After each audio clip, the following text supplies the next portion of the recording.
Well, the day is here. The Samsung Galaxy Chromebook 2 is here in the office, and as we always do, we're gonna hop in the box, see what the thing feels like, see what it actually looks like in our hands, in person, and get some just initial impressions out of the way before we start that review process. Today's video is brought to you by NordVPN. They're the VPN of choice for millions of consumers because they're frankly awesome at what they do, and that's keeping your browsing safe and secure, whether you're at home or out and about. If you'd like to learn more about them and their services, head over to chromeunboxed.com/NordVPN, where you can learn more and get started today. All right, so let's do what we do. Hop right into the box here. And I will say for this particular unboxing, sometimes we tend to get into too much stuff. I want to spend the proper amount of time reviewing this particular device because I think it's going to be an important one in a handful of ways.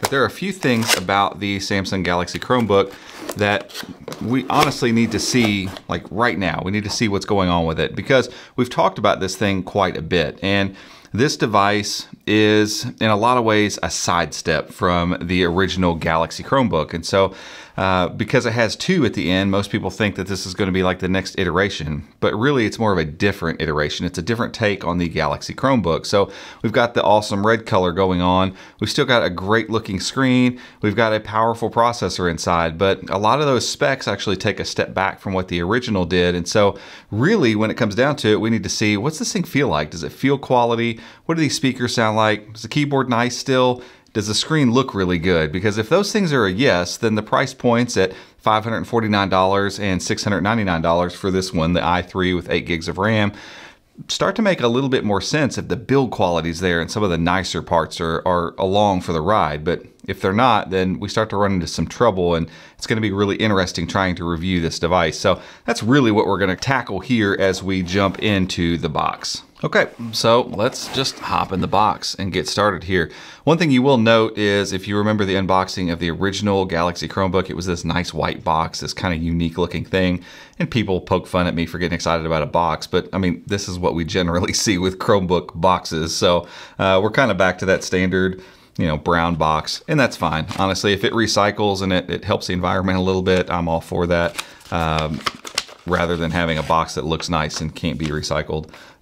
Basically, quick start guide, warranty information, nothing out of the ordinary there.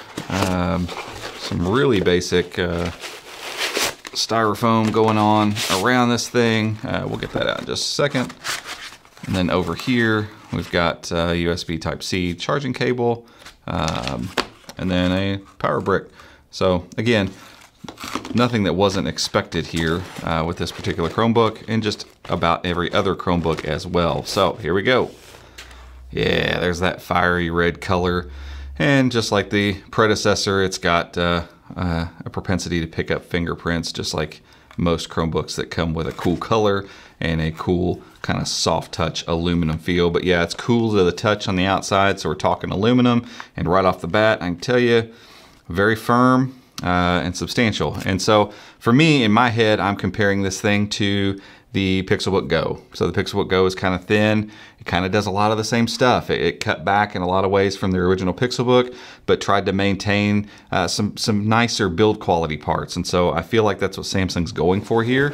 And so that's kind of the measuring stick that we'll put this particular Chromebook up against. All right, so again, you've got this nice boxy design, the crazy looking red color, and already what feels like some pretty premium build going on here. So far so good. Let's get rid of all this junk. You really want to focus in here on the red. Let's just look at around the bottom here. We do have a grill. There's a fan this time around. So, the overheating issues that were a problem on the original Galaxy should be taken care of. Again, I can't speak to that until we have it for a little while. Let's see if there's any fans. Yep, some fans across the back, some fan ports here. So we definitely have cooling under control this time around. And again, with a 1080p screen and a Core i3 inside, it's a 10th gen Core i3. In this one, there's also a Celeron version for $549. We shouldn't really run into battery issues either. Samsung is claiming something around 13 hours of battery. So if those two things happen, we've already cleaned up a couple of the real big issues with the original Galaxy Chromebook. Around the sides, we've got USB Type-C, a volume rocker, and then a micro SD card slot. And then on the other side, we've also got another USB Type-C, and then just your power button, and nothing really else. This is a very simplified Chromebook. There's nothing really extra going on here, but let's crack this thing open and see what it looks like on the inside. All right, so let's try it. It's a convertible, so I'm not expecting... Oh, it's got stuff on the feet too, so it's sliding. That feels really good. That might be close to a one-finger lift once there's plastic pieces on the bottom of the feet that I'm not gonna waste time scraping off there right now. But that could get close to a one-finger lift, which is really impressive for any convertible. Anytime a convertible has a single finger lift, that means they've really engineered the hinges well, and that's kind of a cool thing. Speaking of which, screen's a tad bit wobbly. Let's move it back to its stronger point here. Yeah, it gets better once you have it here, but straight up, a lot of convertibles get pretty wobbly when they're at 90 degrees. So at a normal viewing angle, that's not terrible. But yeah, the hinge mechanism does feel good. It doesn't feel like super weak or wobbly. And then inside, once you get inside this thing, it really feels a lot like its predecessor. I mean, the size of the trackpad, the red. I prefer these black keys on the red because there's no issue with seeing them when it's like this. Instead of it being silver keys with white backgrounds that sometimes work in certain light. I don't know if the backlight's even on at this point right now, but these keys are perfectly visible. There we go, turn the backlight on. They just kind of glow. Again, very Pixelbook Go-esque in that sense. Let's see. Yeah, there's a tad bit of a tad bit of give here in the frame, but overall, relatively sturdy here. So those are things I'm looking for. Like, if this thing's gonna cost $700, it doesn't need to feel creaky, it doesn't need to feel cheap, it needs to feel good. The speakers need to be good. And I can already tell you, looking at the screen on this thing, so I'm gonna crank it up and it's gonna blow the shot out most likely. Very bright, very vivid, very colorful. And again, 1080p on this size of a display, so it's 13.3 inch, 16 by 9. 1080p on this is absolutely more than enough. Yeah, digging in there, I can't really pick out any pixels. It looks great. I'm not surprised. Samsung's done QLED screens for a while, so the screen looks great, so that checks out. I'm already not missing really the AMOLED stuff going on here. As long as this stands up under bright sunlight, it's sharp, it's crisp, it's very colorful, it's very vivid, it looks great. So build quality feels pretty good. Screen looks pretty good too. Okay, so got logged in, got all that normal setup stuff out of the way so that we can just talk briefly about a couple things that I've already noticed just unboxing this device. One is that it does have Galaxy Chromebook feel to it. So when I'm just using it, when I'm messing with the trackpad, the trackpad click feels great. The surface is super smooth. It's kind of small like the original Galaxy Chromebook was, but it's very good. It feels good to use. The keyboard has nice short throw keys. If you like that kind of keyboard like Pixelbook Go or something like that, or the original Galaxy Chromebook, you're gonna like this keyboard. It feels good, and by the way, it's nice and quiet. So it's always nice to have a quiet, clicky, short throw keyboard, if you like that type of keyboard. So I think a lot of people are gonna like the keyboard. The screen just looks really gorgeous. And I thought that this would probably be the case with this Chromebook. I kind of figured, honestly, it would be sharp enough at 1080p. That's not a question because, again, we have lots of 1080p 13.3 inch Chromebooks. So sharpness wasn't the question, but just the vividness of the colors, the poppiness on the screen looks really, really excellent. So I think the screen checks out. I think build quality feels pretty good. You do need to note that it is aluminum on the top, it is aluminum on the bottom, but it is plastic here on the keyboard deck.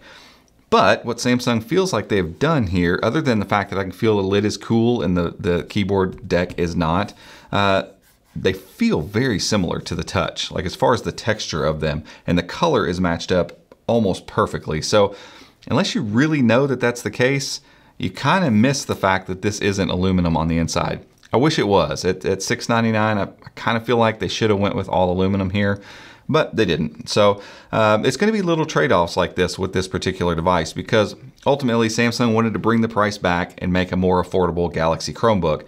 And again, it's all going to come down to whether the overall experience of this thing adds up to be something that's worth that price or if they just missed the mark. But one thing that Samsung is touting right here, this huge sticker that's on the palm rest of this device, is the speakers. And so I pulled up one of our videos, just has a cool little intro track on it. I'm going to crank these speakers up.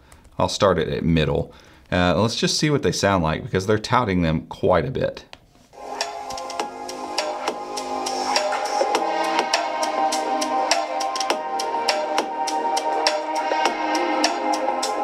All right, so let's get...